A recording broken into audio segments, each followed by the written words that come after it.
મામા ખડખડાટ હસવા લાગ્યા. બસ બસ ગોવિંદ, મારે જે કરવું હતું એ થઈ ગયું. બસ હથિયાર મૂકી દીધા. ભીષ્મએ ખડખડાટ હસવા લાગ્યા ગોવિંદની સામે. બસ ગંગાનો દીકરો છું, મારે તો ખાલી તમારી હાથમાં હથિયાર જ લેવડાવવા હતા. કૃષ્ણ, તમારી પ્રતિજ્ઞા તૂટી ગઈ. હાથમાં જેણે રથનું ચક્ર ધારણ કર્યું હતું એ કૃષ્ણની જે આંખો તેની ફરી ભીષ્મની સામે કાળ જાણે નજર મૂકે એવી નજર નાખી અને કૃષ્ણએ જવાબ આપ્યો ગોવિંદે કે ભીષ્મ દાદા, આ જગતની અંદર મારી પ્રતિજ્ઞા કોઈ તોડાવે એવો જન્મો નથી અને જન્મશે પણ નહીં. પણ હે બાપા, આ તમારી સફેદ દાઢી લાજે નહીં અને તમારી પ્રતિજ્ઞા જો તૂટી જાય તો ભારતનો ઇતિહાસ લાજે. એટલા માટે મેં પ્રતિજ્ઞા તમારી રાખવા માટે મેં મારી પ્રતિજ્ઞાનું બલિદાન આપવા માટે આ હથિયાર માનો તો ઉપાડી દીધું. બાકી મારી પ્રતિજ્ઞા કોણ તોડાવી શકે?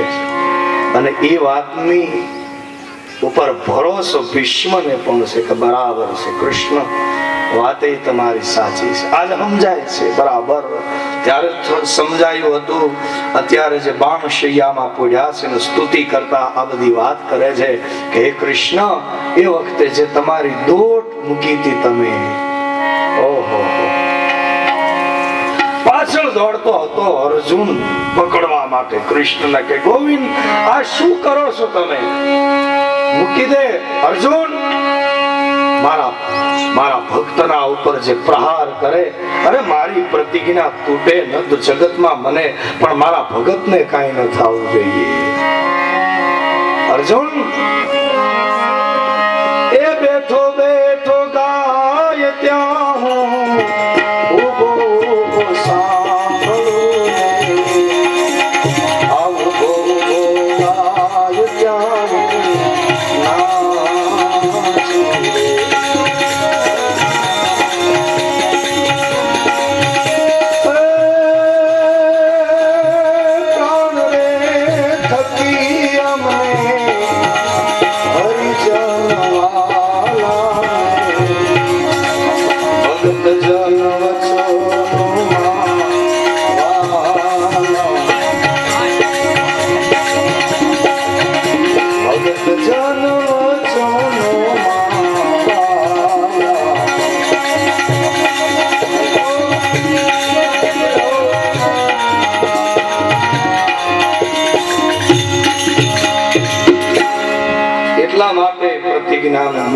સમર્પણ કર્યું છે.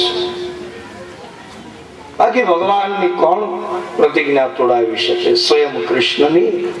પણ પ્રાણ થકે અમને હરિજન વાલા, મારે જે થવું પડે એ થાવ. કૃષ્ણ કહે જ્યાં જવું પડે ત્યાં જાઓ, જે કહેવું પડે એ કહું, ખોટું પણ મારા ભક્તને હાચવી લઉં છું બસ.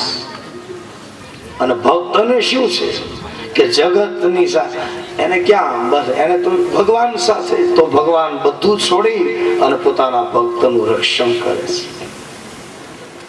એટલે ભાગવતકાર પહેલા સ્કંદની અંદર સુંદર સ્તુતિ 32માં એ શ્લોકની અંદર ભીષ્મ પિતા બોલ્યા છે, ઇતિ મતિ રૂપકલ્પિતા વિતૃષ્ણા ભગવતી સાત્વત્વં સ્વસુખમુપગતે ક્વચિન્દ્રહેતુ પ્રકૃતિમુપેયુષિ યત્પ્રભાવઃ ત્રિભુવન કમલનયનં તવાલવનં રવિકરગૌરવરવામ્બરં દધામિ. કૃષ્ણ આપ દોડ્યા હતા, તમારી જુલ્ફાઓમાં કુરુક્ષેત્રના મેદાનની કેટલી ધૂળ ઉડતી હતી, એ વાળમાં ફસાઈ ગઈ હતી ધૂળ. એના લીધે કૃષ્ણનું રૂપ આખું સુંદર લાગતું હતું, કમલ નયન સુંદર લાગતા હતા, એ રૂપને યાદ કરે છે. અથવા તો ભગવાનને છેલ્લે છેલ્લે એ બધી કહેતા જાય છે કે કૃષ્ણ, હું તમને ઓળખી ગયો છું. એ રણ મેદાનની આ યુદ્ધની વાતને યાદ કરી જાણે કહેવા ઈચ્છે છે કે હું આપને સારી રીતે ભજું છું. કૃષ્ણ, હું તમારો ભક્ત છું. અને ભક્તને ભગવાન ઓળખી જાય છે. એટલા માટે ભગવાનનું મંદ મંદ હાસ્ય છલકી રહ્યું છે ગાલમાં કૃષ્ણને. જાણે એની સ્તુતિનો કૃષ્ણ સ્વીકાર કરી રહ્યા છે. છતાં પણ નટવર છે ને કૃષ્ણનું નામ તો હાથ જોડે છે, પિતાજીને પ્રણામ કર્યા છે.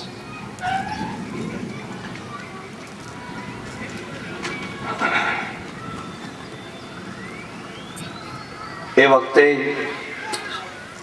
આવી રીતની સુંદર સ્તુતિ કરીને જ્યારે આકાશની અંદર દેવતાઓના વિમાનની ઠઠ લાગી છે, ભગવાન શ્રી કૃષ્ણના ચરણમાં પોતાની બુદ્ધિને સ્થિર કરી ધીરે ધીરે ધીરે ભગવાનના ચરણમાં ચિત્ત દઈને આંખોના એ કમળની પાંદડી જેમ ધીરે ધીરે ભીડાય એમ ભીષ્મએ ધીરે ધીરે આંખો બંધ કરી.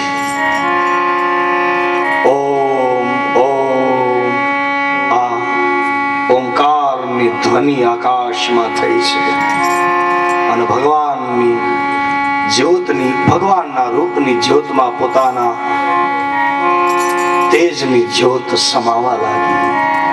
આકાશમાંથી ધીરે ધીરે ફૂલડાવત દેવતાઓ પધરાવવા લાગ્યા. શંખ વાગ્યા, નગારા વાગ્યા, આકાશમાં જય જયકાર થાય અને ભીષ્મ પિતાએ ભગવાનના ચરણે પોતાના પ્રાણને સ્થિત કર્યા.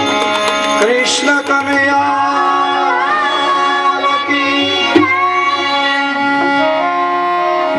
ભગવાનના ચરણે ચિત્ત દઈ અને ભીષ્મએ મહાપ્રયાણ કરી લીધું. પાંડવો અર્જુન, સહદેવ, નકુલ, યુધિષ્ઠિર, ભીમસેન ખૂબ જ પિતાની યાદમાં રડ્યા છે કે જેની ગોદમાં રમીને મોટા થયા હતા, જેનો પ્યાર દુલાર પામ્યા હતા. એ પિતા ખૂબ ખૂબ આશીર્વાદ આપી અને અંતે જ્યોતમાં જ્યોત સમાઈ ગઈ. મહાપ્રયાણ ભીષ્મએ કરી લીધું, પણ ભગવાનના ચરણની અંદર ચિત્ત દઈ અને પોતાની બુદ્ધિ ઈશ્વરને સમર્પિત કરી દીધી. અને પછી આવું સુંદર ભીષ્મએ આ સંસારમાં પાછા ક્યારેય ન આવવું પડે એવી સુંદર યોગીઓની જેવી મહા એવી સુંદર ગતિને ભીષ્મ પામ્યા છે. જય જયકાર થયો છે. ત્યાર પછી ભગવાન શ્રી કૃષ્ણ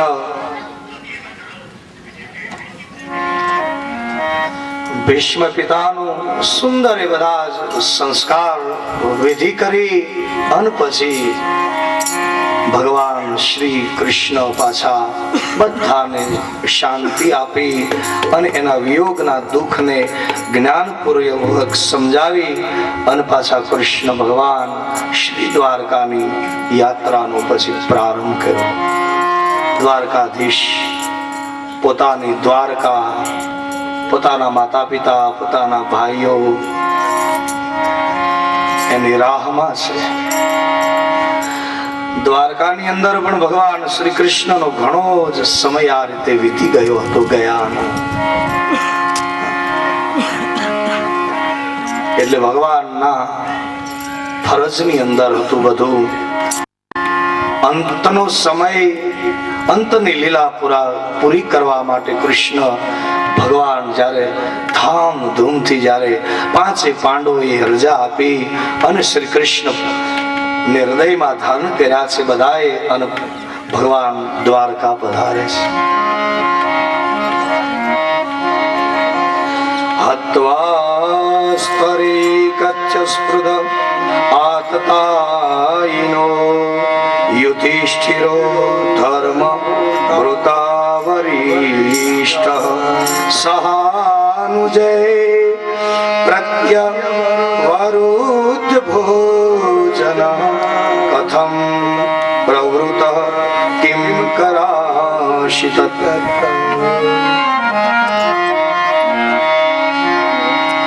ભગવાન જ્યારે દ્વારકા જવાની તૈયારી કરે છે, કૃષ્ણની કેટલી રાણીઓ? 16,000 રાણીઓ. મહેલ મહેલ રૂડા છે કૃષ્ણના, ધામધૂમથી. જે કૃષ્ણનો પછી આ તો દ્વારકાના રાજા છે. ભગવાન પોતાના ભક્તોને માટે હસ્તિનાપુર ગયા હતા, બધું કાર્ય પૂર્ણ કરી અને કૃષ્ણ દ્વારકા આવ્યા છે. આજ પણ દ્વારકા ના જે દર્શન કરે ભગવાન દ્વારકાધીશ કાયમ બિરાજે છે પ્રભુ. એના મૂર્તિમાં તેજ ક્યાં હજી ઓછું થયું છે? ભક્તોની ભાવ જે છે, ભક્તોનો દ્વારકા તો દ્વારકા છે. દ્વારકાનું દેવળ, એના જે દર્શન કરે એના દુઃખ ટળી જાય. એની ધજા વાળો કહેવાય. ધજા તો દ્વારકાની જગતમાં, એના જેવી એકેય નહીં ક્યાંય દુનિયામાં ધજા ફરકે નહીં, ભાળી નથી. મંદિરમાં ભગવાન બધે બિરાજે, પણ ધજા વાળો તો ઈ કહેવાય દ્વારકા વાળો. રોજ 4 કેટલી ધજાઓ બદલે છે, અને એક ધજાના 4 લાખ રૂપિયાનો ખર્ચ થાય, તોય એ દ્વારકા વાળો હજી મૂંઝાતો નથી. એક પ્રહરની એક ધજા બદલે છે આજ પણ. બોલીએ દ્વારિકા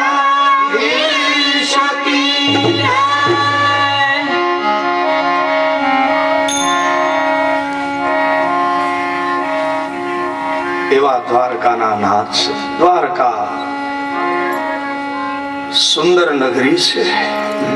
આપણે ભાગ્યશાળી છીએ કે દ્વારકાનો નાથ આપણી સમીપે બિરાજે છે. ક્યાં જન્મ લીધો ભગવાને મથુરાની જેલમાં, ક્યાં કૃષ્ણએ લીલા કરી. રામા અવતારમાં રામે માનો આ દિશામાં પગ નહોતા ઉપાડ્યા, રામે દક્ષિણ બાજુ હરી ગયા હતા, યાત્રા કરી હતી. પણ કૃષ્ણ અવતાર ધારણ કર્યો ત્યારે ભગવાને આ ગુજરાતની ભૂમિ, સૌરાષ્ટ્રની ભૂમિ, એમાં દ્વારકા ની ભૂમિએ પ્રભુ આવ્યા. એટલે મેવાડ છોડીને મીરાબાઈ દ્વારકા આવ્યા હતા. આહા, અને દ્વારકાધીશની મૂર્તિમાં મીરાબાઈ સમાઈ ગયા હતા.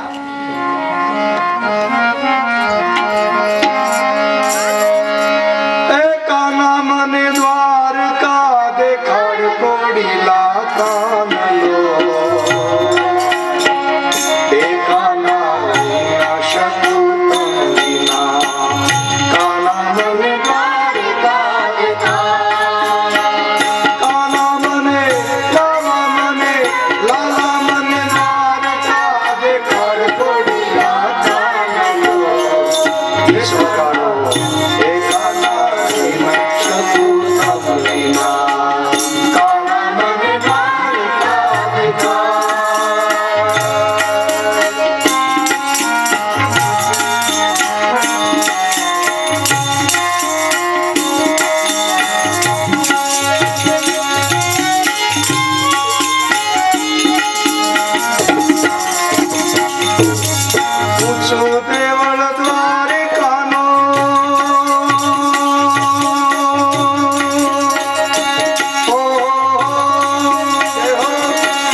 દર્શન આપવા આખું દેવળ ફેરવી નાખ્યું ભગવાન. ઉગમણું, બધા મંદિર ઉગમણા હોય, દ્વારકાનું નાથનું મંદિર આથમણું. કોલવા ભગતને દર્શન દેવા, કોલવા ભગત ગયા દર્શન કરવા, કોકે કહ્યું કે આમ ઉગમણા જાઓ, તમારા પગ ભાંગી ગયા છે એમ બોલ્યા. તો એને પગ ભાંગી નાખ્યા, પાણા પછાડીને પગ ભાંગી નાખ્યા.